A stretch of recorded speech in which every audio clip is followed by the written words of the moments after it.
ትላንት እሳት እየተፋ ወደፊት ይገሰግስ የነበረው ባቡር ለኢትዮጵያ ኢንዱስትሪ መወለድና መስፋት ቀዳሚ ፋና ወጊ ነበር። ይህ የሎጂስቲክስ ዘርፍ በዘመናዊ የንግድ ታሪክ ውስጥ ተጠቃሽም ተመስጋኝም ነበር። ኢትዮጵያም ከዚህ ብዙ ካተረፈችበት በጎ ልምምዷ እንደ ልቧ መዝለቅን ግን አልታደለችም። ለዘመናት የባቡር መሰረተ ልማቱ ከኢንዱስትሪው ጋር ትስስር መፍጠር ባለመቻሉም የሚጠበቅበትን ኢኮኖሚያዊ አስተዋጽኦ ማበርከት ሳይችል ቆይቷል።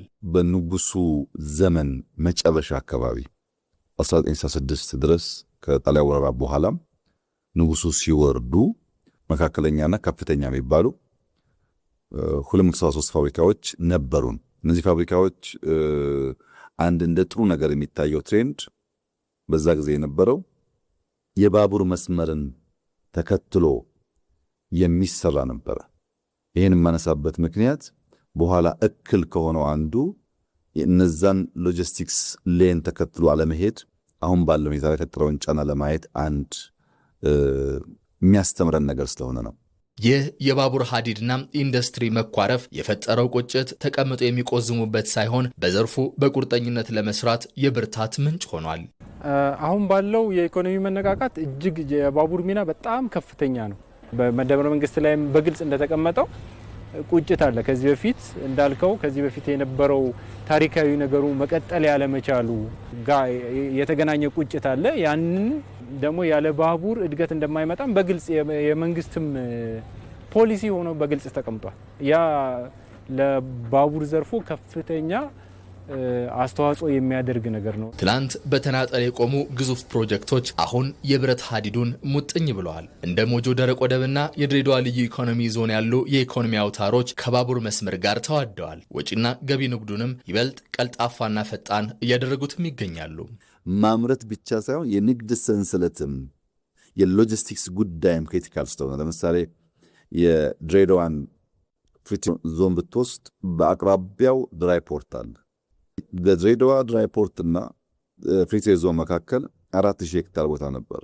ያን አሁን ወደ አንድ እያመጣ ነው። ለምን እዛ ሃይዌይ ሬልዌይ ካልገነባን በቀር በእነዚህ ሁለቱ ኢምፖርታንት ተቋማት መካከል ትስስር ካልፈጠር የምናስበውን ስለማናሳካ ወይም ሞጆ ትመጣ የሞጆ ድራይ ፖርትና የገዳ ፍሪ ትሬድ ዞን እንደዚህ የተሳሰሩ ናቸው። በሬልዌይ በሃይዌይ አንዱ ለአንዱ መጋቢ ነው። እዚህ ያመረትከውን በቀላሉ በድራይ ፖርት አድርገህ ታውጣት ትችላለህ ማለት ነው። እንደዛ አይነት ትስስሮች እየሰራን ነው። ይህ ስኬት ደግሞ በባዕድ ባለሙያዎች መዳፍ ውስጥ ከመውደቅ ወጥቶም በሀገር በቀል አቅም የታጀበ መሆኑ ለድሉ ልዩ ግርማ ሞገስ ሰጥቶታል። ኤኤምጂ የኢንዱስትሪ መንደር የጀመረው የሀገር ልጆች እጅ ያበጀው የባቡር መስመር ዝርጋታም ኢትዮጵያውያን የግሉ ዘርፍ ባለሀብቶችና የደረጀ የባለሙያዎች አቅም በጋራ ቆመው ታላቅ ተአምር መስራት እንደሚችሉ በተግባር የመሰከሩበት ሆኗል።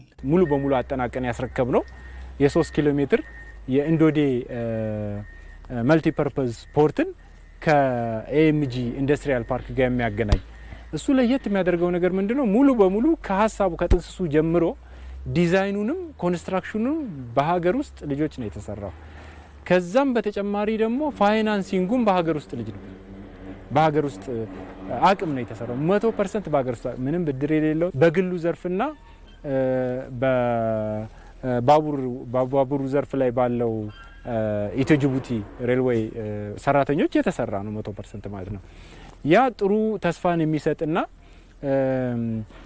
የግል ባለሀብቶችም ይህንን ነገር መስራት እንደሚችሉ ኮንፊደንስ የሚሰጥ መስፋት አለበት ብለን የምናስበው ፓርት ነው። ባቡሩ ሲንቀሳቀስ ኢኮኖሚው አብሮ ይከንፋል። የብረት ሐዲዱና የኢንዱስትሪ ማዕከላትን ዳግም ማጋባት የታሪክ እርቅ ኢትዮጵያ በዓለም የንግድ መድረክ ላይ ያላትን ቦታ ከፍ የሚያደርግና የብልጽግናዋን ጉዞ የሚያፋጥን የማይታጠፍ ስንቅ ነው።